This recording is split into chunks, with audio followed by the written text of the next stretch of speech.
The city of Murfreesboro recently swore in 3 council members and the mayor. Madeline Scales Harris, Rick LaLance, and Mayor Shane McFarland were all re-elected. Newcomer Ronnie Martin was the 3rd council member.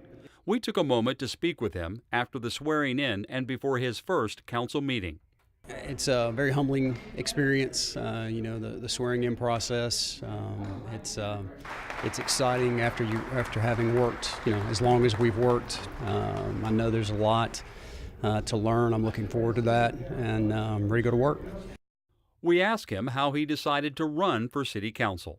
Prior to about a year ago, I had only been to maybe 2 city council meetings, and that was via Leadership Rutherford when I went through that program.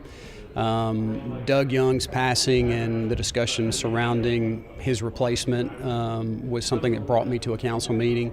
The discussion, not specifically about that, but the discussion surrounding other items that were happening that night piqued enough interest for me to stay, and brought me to another council meeting and brought me to another council meeting. And after some discussion with my family about what was going on in the city, it came time for them to say, well, you should do that. How was it running a political campaign? Parts of it were good. You're energized by the people that are supportive, through that process.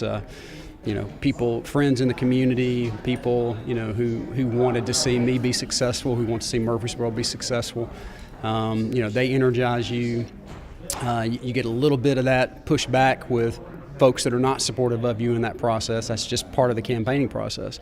But that helps you develop some thick skin as you go through, the entire thing. And so at the end of the day, the time was what was hard, but the job of campaigning and talking to people and listening to people and learning, that part was great. During the campaign, Martin attended numerous city public meetings, small and large. We asked him why he did that. Preparation is how you're successful, at least from my perspective.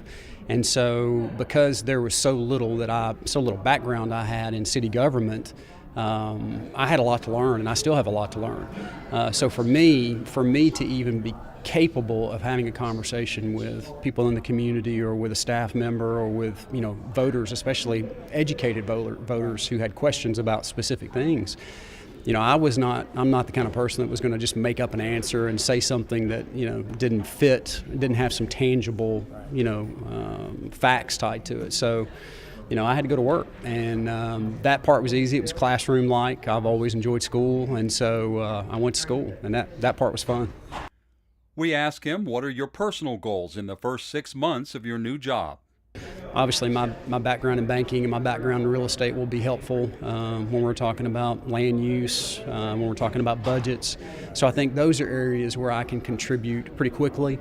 But by and large, I'm going to listen and learn.